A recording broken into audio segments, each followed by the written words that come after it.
আসসালামু আলাইকুম।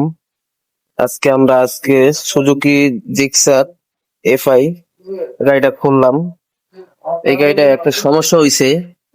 এটা অন্য একটা গ্যারেজ থেকে এই থ্রোটল বডিটা ওয়াশ করাইছে, কিন্তু গাড়িটা পিক আপ দিলে গাড়িটা ধাক্কা ধাক্কা দেয়। মনে হয় যে তেল নাই এরকম একটা ভাব, কিন্তু ওনার ফুল ট্যাঙ্কি তেল আছে। পরে আমরা খুললাম গাড়িটার সমস্যাটা কি। খোলার পরে দেখলাম এই যে ইঞ্জেক্টরটা, এই ইঞ্জেক্টরের এই জায়গায় একটা অয়েল সিল থাকে। এই অয়েল সিলটা নাই, হয়তো অন্য মিস্ত্রি এটা খুলছে কিন্তু খোলার পরে খেয়াল করে নাই, অয়েল সিল ছাড়া এটা লাগিয়ে দিছে।